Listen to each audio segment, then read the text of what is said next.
Sounds good. Nigeria Chambers from Big O Belt Media. Michael, thank you so much for your time today. Congratulations. Twisted Metal Season 2 returns to Peacock July 31st. How you feeling? I feel good. I feel good. I'm You excited should. to get it out there. You absolutely should. I had such a fun time with this season, and I gotta say, as the hardcore gamer, but just a consumer of just television and movies, when I went into the first season, I had so much expectation. And I'm thinking full. I wanted to see the full tournament style things right away, and you made me wait. So I was a little like, but like you also said, don't worry, I got you, man, and definitely deliver in this, and obviously bringing some of the most iconic characters into this season and really expanding this in the show in a way that all folks would enjoy. I want to ask you first and foremost, how did you work on establishing the tone of the show? I feel like myself, especially as a kid, first time playing the game, this is a very serious game. This is a game that sometimes I had to turn the TV off if your mom walked by because you probably shouldn't be playing it. But the fact that you've given it so much like heart and joy and a comedic factor, but also it still can get down and dirty when it needs to. How did you sort of work through establishing the tone for this? I mean, for me, I really wanted to adapt the feeling I felt playing the game, which is it's a fun game to play, right? Like when I played Twist Metal Black, which is my Yeah. first game, which is so dark. Yes. But when you're playing the game outside of the cinematics, you have so much fun blowing up your friends, Yeah. catching that special, like Yeah. getting that missile at the right time. Like Yeah. it feels so much fun. And that's what I really wanted you to feel while watching it. Yeah. And I think what sets our show apart from other post-apocalyptic shows is that it's really joyful. Yeah. There's a positivity to it. And I think like even though it's dark in moments, I really wanted there to be a positivity. It's a comedy. I think that it's about family and community and about finding your people and about Yeah. finding your family. And I think I wanted to bring that positivity to it. And I think it is a tricky tone to find. And Yeah. despite that there being a lot of violence to it, Yes. Yes. I really wanted to have there be people who care about each other inherently, love each other inherently, Yes. have each other's back, even though they're in a death tournament. Yeah. Um, but that was important to me.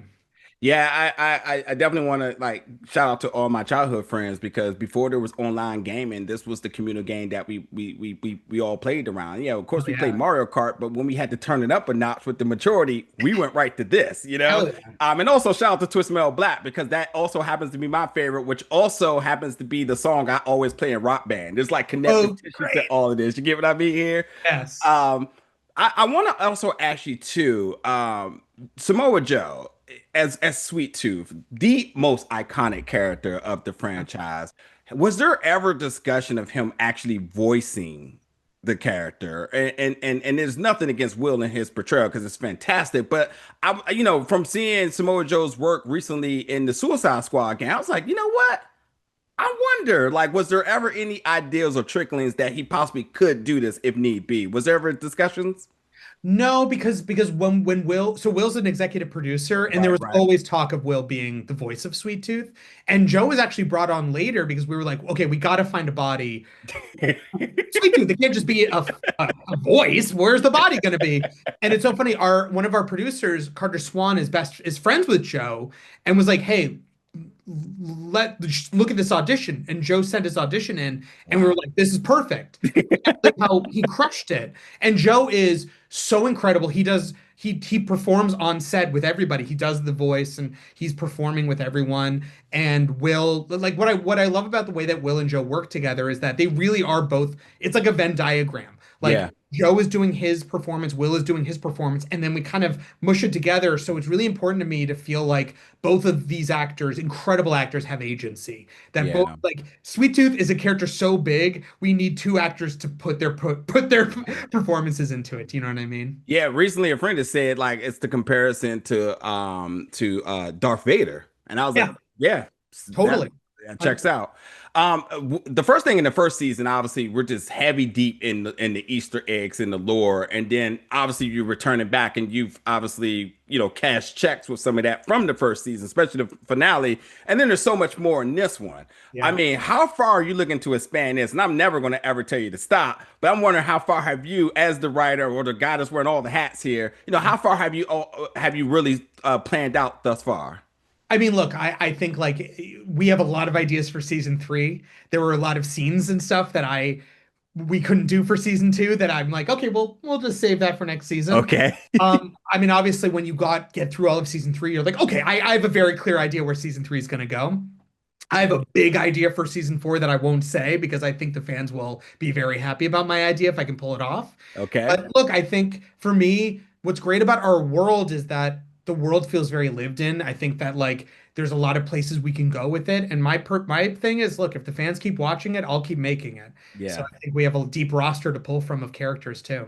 Yeah, I mean, because obviously we look for the characters we know, and then also you're introducing folks that we're investing into. Like Mayhem is definitely somebody that I just wasn't expect to like so much. And I keep Oh, saying, is this Spectre? I mean, it looks like Spectre, but it's not Spectre. So that yeah. means Spectre's still out there, you know? So Oh, like, Spectre's that's still out there. yeah.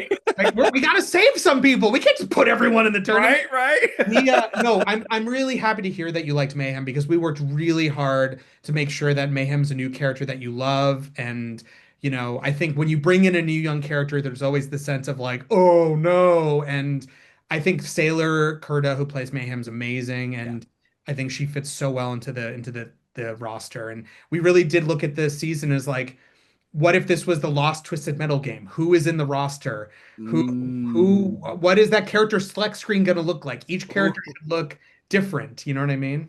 I like that. I like that a lot. Michael, I got to wrap here, but thank you so much for your time. Once Thank you. again, Twisted Metal Season 2 returns to Peacock July 31st. Hopefully, we're talking again very soon for 3, 4, 5, and beyond. Listen, your words, man. Fingers crossed. I My appreciate it. bad. I appreciate you today. Vigilante.